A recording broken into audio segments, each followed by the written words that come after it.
ओम शांति। आज बाबा के महावाक्य हैं, 8 तारीख के हैं। बाबा ने कहा, मीठे बच्चे, बाप जो है जैसा है उसे यथार्थ पहचान करके याद करो। बाप जो है जैसा है उसे बाबा कहते हैं मुझे जान करके क्या करो, यथार्थ याद करो। इसके लिए अपनी बुद्धि को विशाल बनाओ, क्योंकि बाबा क्या है, बाबा को याद करने के लिए बाबा कहते हैं ना, अपनी बुद्धि को भी कैसे बनाओ, सूक्ष्म बनाओ, विशाल बनाओ, बड़ा बनाओ, तो ही तुम बाप को क्या कर सकते हैं, याद। बाप को प्रश्न है, बाप को गरीब निवाज क्यों कहा गया है? बाप को गरीब निवाज क्यों कहा गया है?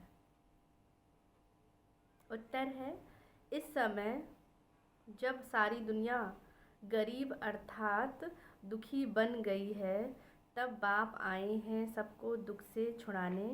बाकी किस पर तरस खाकर कपड़े दे देना, पैसा दे देना, वह कोई कमाल की बात नहीं है ना।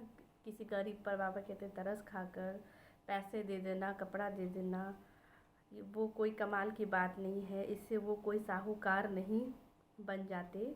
ऐसे नहीं मैं कोई इन भीलों को पैसा देकर गरीब निवाज कहलाऊँगा।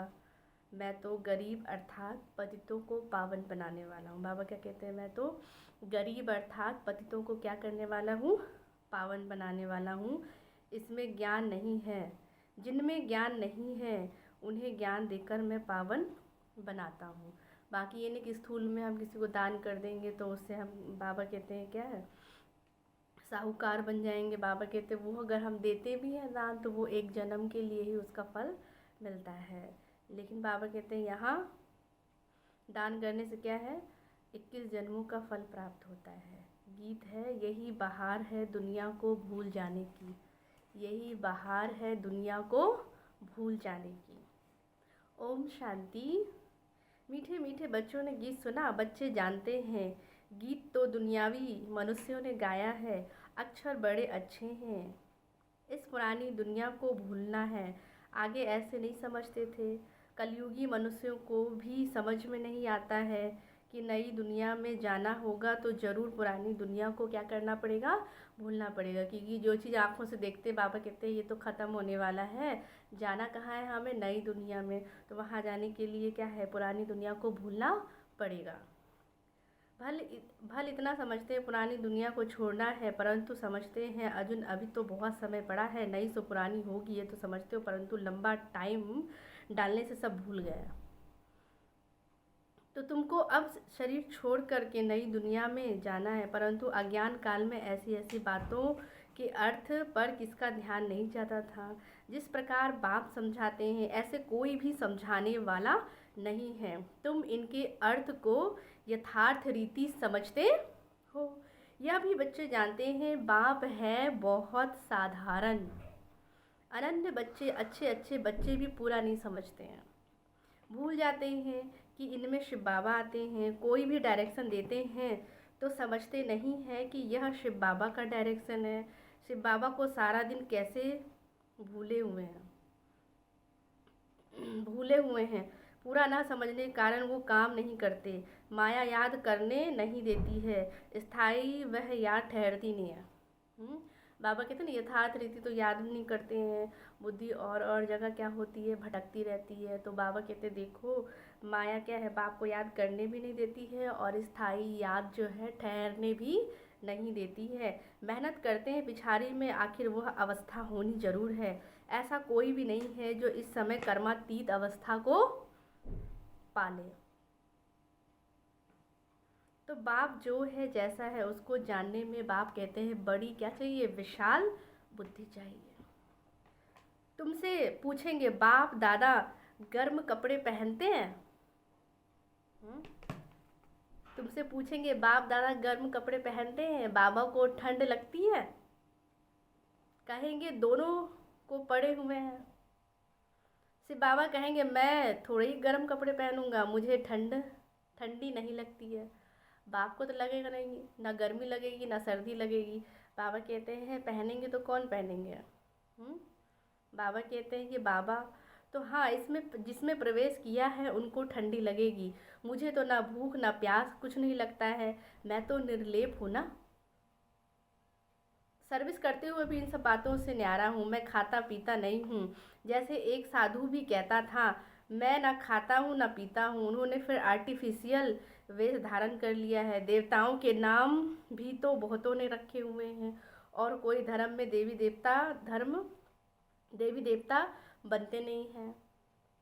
तो यहाँ कितने मंदिर है, बाहर में तो एक शिव बाबा को ही मानते हैं। बुद्धि भी कहती है फादर तो एक है ना, तो फादर से ही वर्षा मिलता है। तुम बच्चों की बुद्धि में है, कल्प के इस पुरुषोत्तम संगम युग पर ही बाबा से वर्षा मिलता है।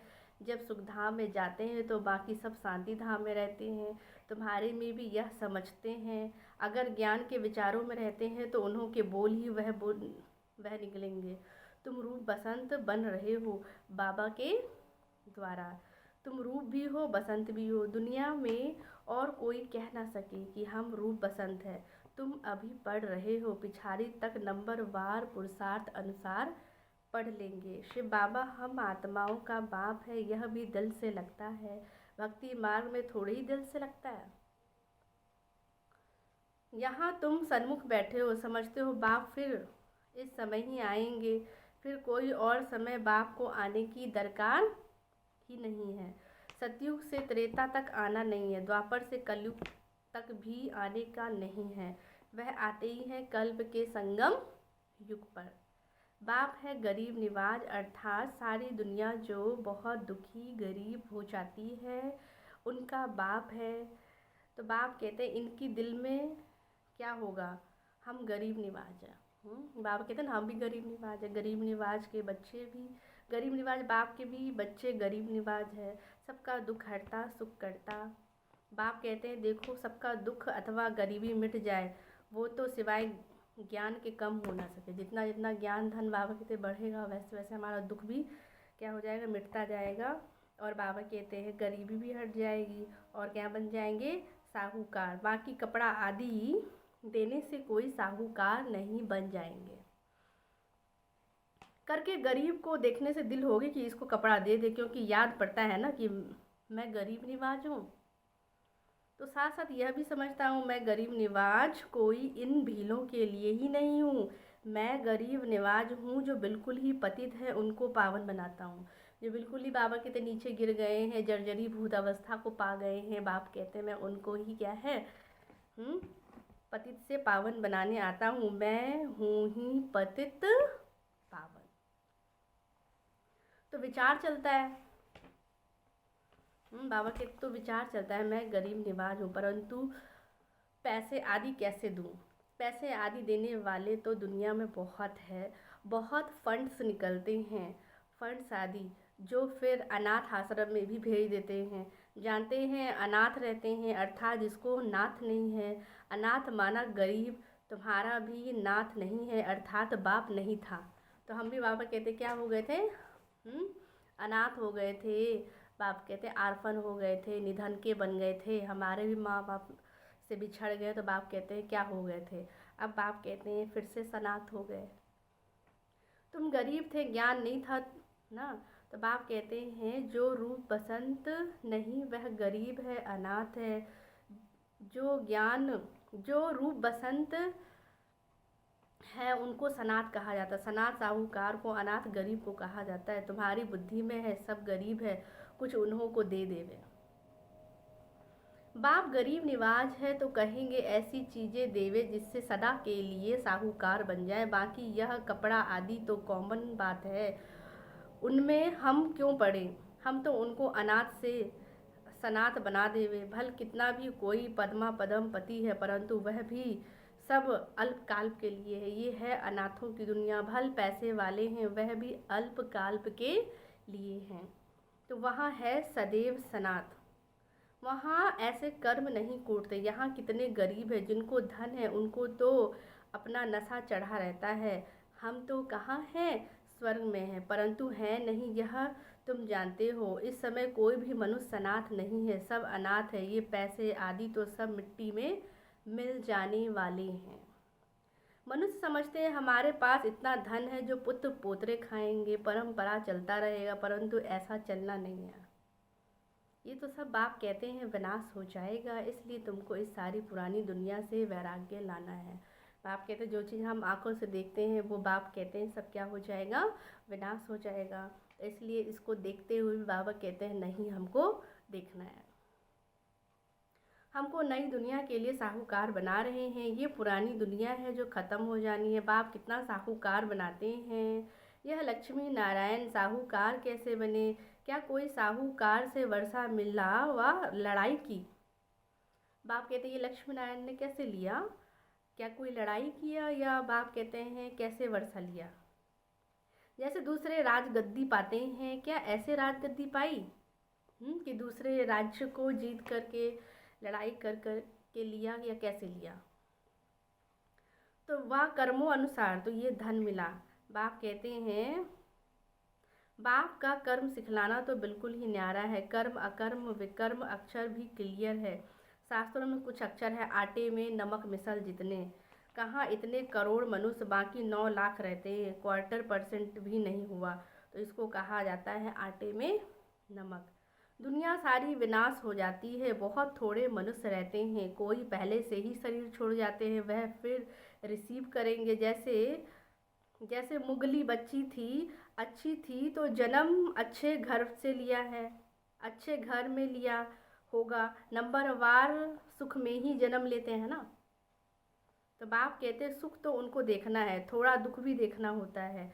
कर्मातीत अवस्था तो किसकी भी अभी हुई नहीं है। जन्म बड़े सुखी घर में जाकर लेंगे। जैसे यहाँ से ज्ञान कोई उठा कर गया तो बाबा कहते हैं उनका जन्म अगर दूसरा होगा तो वो भी कैसा होगा, अच्छे घर में होगा और सुखी होंगे। तो इसलिए बाप कहते हैं ऐसे मत समझो यहाँ कोई सुखी घर है, नहीं, बहुत परिवार ऐसे अच्छे होते हैं, बात मत पूछो।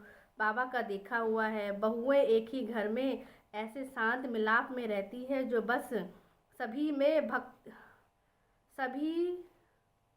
सभी साथ में भक्ति करती हैं, गीता पढ़ती हैं, आपस में मिलजुल कर रहती हैं, गीता पढ़ती हैं, साथ में रहती हैं। बाबा कहते हैं ऐसे सुखी शांत घर भी देखा है, गीता पढ़ती हैं। बाबा ने पूछा इतनी सब इकट्ठी रहती हैं, झगड़ा आदि नहीं होता? बोला हमारे पास तो स्वर्ग लगा पड़ा है। हमारे पास तो क्या है, स्वर्ग है। हम सभी इकट्ठे रहते हैं, कभी भी लड़ते झगड़ते नहीं हैं, शांत में रहते हैं। कहते हैं यहाँ तो जैसे स्वर्ग लगा हुआ है, जरूर स्वर्ग जो है वह पास्ट हो गया है। तो बाप कहते तब कहने में आता है यहाँ तो जैसे स्वर्ग लगा पड़ा है। किसी घर में अगर बहुत ही, चाहे कितना भी बड़ा परिवार हो, लेकिन आपस में मिलजुल कर रहते हैं, बहुत शांति से प्यार से रहते हैं, तो बाबा कहते हैं ना, लोग भी कहते हैं ये घर तो जैसे कि इनका स्वर्ग है।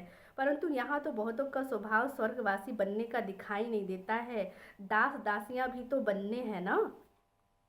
बाबा कहते अगर पुरुषार्थ चलन में नहीं होगा तो बाबा कहते जाकर क्या बनेंगे, दास दासियाँ।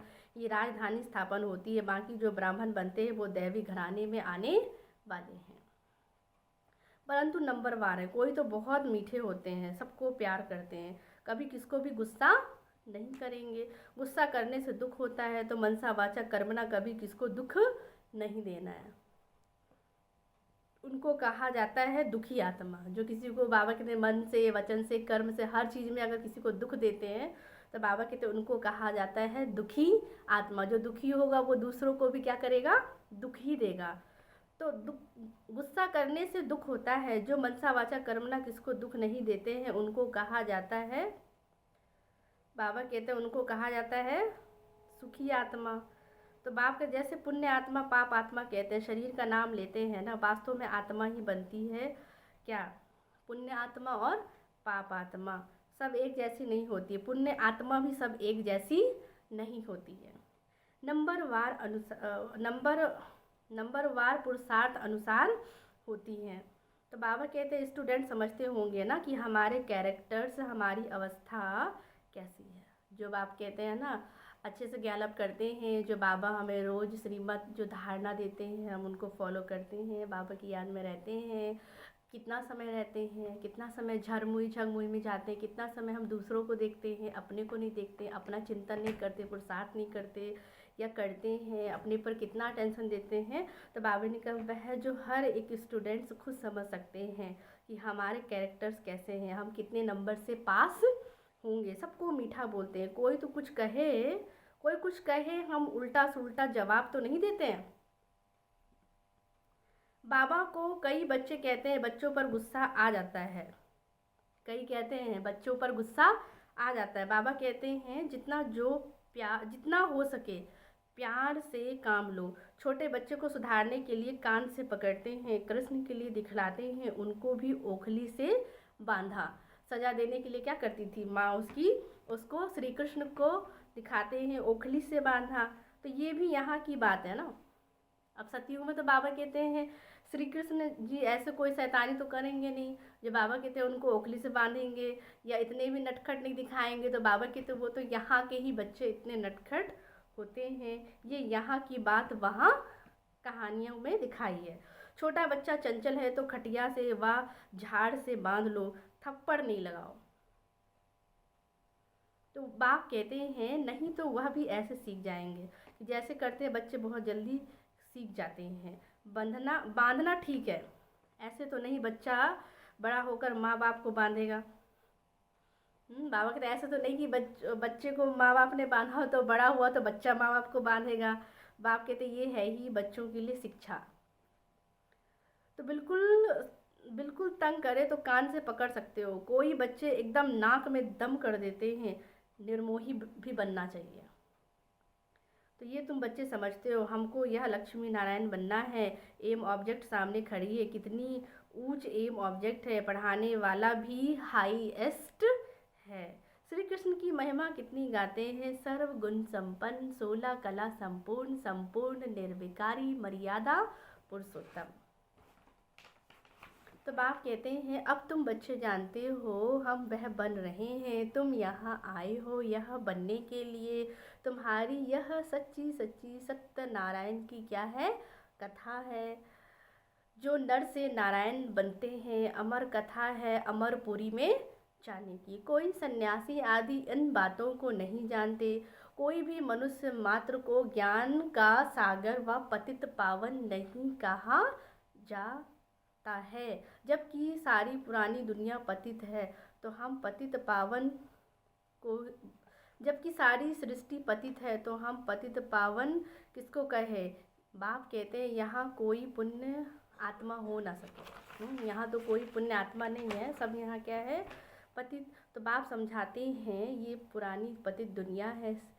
श्री कृष्ण अव्वल नंबर, उनको भी भगवान नहीं कह सकते। जो अव्वल नंबर का है, जो फर्स्ट है, बाप कहते हैं हम उनको भी भगवान नहीं कह सकते हैं। जन्म मरण रहित एक ही निराकार बाप को कहा जाता है, गाया जाता है शिव परमात्माए नमः। ब्रह्मा विष्णु शंकर को देवता कह फिर शिव को परमात्मा कहते हैं। तो बाप कहते हैं शिव सबसे ऊपर है ना, वह है सबका बाप। वर्षा भी हमको बाप से ही मिलता है, सर्वव्यापी कहने से वर्षा नहीं मिलता है। बाप स्वर्ग की स्थापना करने वाले हैं तो जरूर स्वर्ग का ही वर्षा देंगे। तो ये लक्ष्मी नारायण नंबर 1 है। पढ़ाई से यह पद पाते हैं। भारत का प्राचीन योग क्यों नहीं मशहूर होगा, जिसमें मनुष्य विश्व का मालिक बनते हैं, उसको कहते हैं सहज राज योग। सहज ज्ञान है भी बहुत सहज। बाबा कहते कोई मुश्किल नहीं है, कोई बच्चा हो, बूढ़ा हो, जवान हो, कोई भी इस ज्ञान को क्या करते हैं बहुत ही सहज रीति से उठा सकते हैं, क्योंकि नाम है सहज राज योग। जिससे कितनी प्राप्ति होती है। भक्ति मार्ग में तो जन्म बाई जन्म ठोकरे खाते आए हो, मिलता कुछ भी नहीं है। तो यह तो एक ही जन्म में मिलता है। बाबा कहते हैं यहाँ तो क्या है, एक ही जन्म में क्या है हमें वर्षा मिलता है, इसलिए सहज कहा जाता है। सेकंड में जीवन मुक्ति कहा जाता है। आजकल तो देखो कैसे कैसे इन्वेंशन निकालते रहते हैं। साइंस का भी वंडर है, साइलेंस का भी वंडर है, देखो कैसा है। साइलेंस का भी वंडर देखो कैसा है। वह सब कितना देखने में आता है, यहाँ कुछ नहीं है। तुम बहुत शांति में बैठे हो।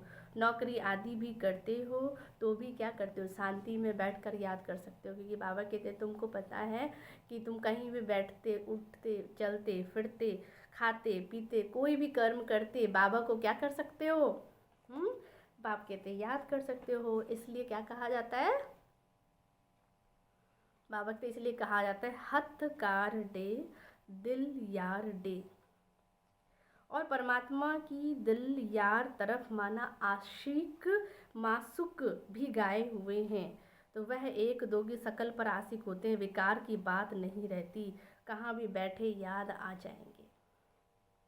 रोटी खाते रहेंगे, बस सामने उनको देखते रहेंगे, अंत में तुम्हारी यह अवस्था हो जाएगी। बाबा कहते हैं ना, अंत में आप कहीं भी रहेंगे, कोई भी काम करते रहेंगे, बाबा कहते हैं ना प्रैक्टिस करते करते एक दिन तो बाबा कहते हैं परफेक्ट हो ही जाएंगे। तो अंत में कहाँ भी रहेंगे तो बाबा कहते हैं बाप को क्या करते रहेंगे, याद करते रहेंगे, और तुम्हारी अवस्था जो है कर्मातीत हो जाएगी। बस बाप को याद करते रहेंगे, कुछ भी करेंगे कौन याद आएगा, बाबा ही याद आएगा। अच्छा, मीठे मीठे सिकीले बच्चों प्रति मात पिता बाप दादा का याद प्यार और गुड मॉर्निंग। रूहानी बाप की रूहानी बच्चों को नमस्ते। हम रूहानी बच्चों की रूहानी बाप को नमस्ते नमस्ते नमस्ते।